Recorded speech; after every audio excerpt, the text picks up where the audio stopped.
In the end, everything will be carved in stone. All right, so one of my first questions for you, like they was just talking about being a Black DP, like how hard has it been, or like what has your experience been, working your way up the ladder, and now you're working on films like this? Wow, I mean, as a Black DP, I will first say I'm honored to be here, and I'm honored to uplift a culture that is mine.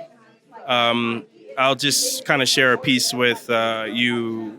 I did a piece with Amy Sherald and Kehinde Wiley a few years ago, and Amy Sherald left me with this thought that throughout the history of time, whiteness has been depicted magnificently, and I think it's an honor and it's my mission to contribute to our depiction, and I think it's very important that we do that. So as a Black DP, I don't want to say, I don't know. I'm kind of confused on that because I do see myself as a DP. But when I see a Black face in front of me on camera, I light up and I do put a little extra sauce on it. I think you are a DP, but sometimes it's cool to, say it's a Black DP because Black reporter. No, certainly, it is a challenge. We have a lot less avenues to build our craft and also to gain experience, to be honored with higher level projects. So I do recognize that I'm, at this level now. But yeah, I'm grateful, but also, I'm excited. And I'm excited to also see more Black DPs coming up. I love that. What advice would you have to people who want to tell more of our stories, but don't necessarily know how maybe to go about where to start? Like, how do you go about getting enough people to put together this film and making sure they're telling the story the correct way? Okay. I think if you're going to tell a story like was said at our seminar yesterday, you have to be responsible and you have to be patient.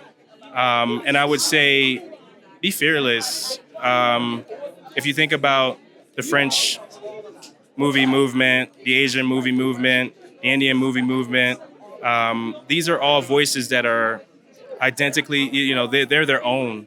So study the masters, study the craft, but don't be afraid to suggest that a different way, but be responsible. If you're going to break a rule, know the rule before you break it. My last question for you is, what is one of your favorite things that you learned about Luther while working on this film? Oh, wow. My favorite experiences really was just understanding that I'm contributing to his legacy. I think that was wild. But just things I didn't know is just his jingle career. And I just think about sitting back and watching dailies of all these different jingles that he did. And it was just whoa, Luther Vandross was doing jingles. So yeah, I think that's something I always take with me. You'll see in the film, there's just some of those jingles you're whoa. Well, thank you so much for stopping by, and thank you for what you do. Thank you. In the end, everything will be carved in stone.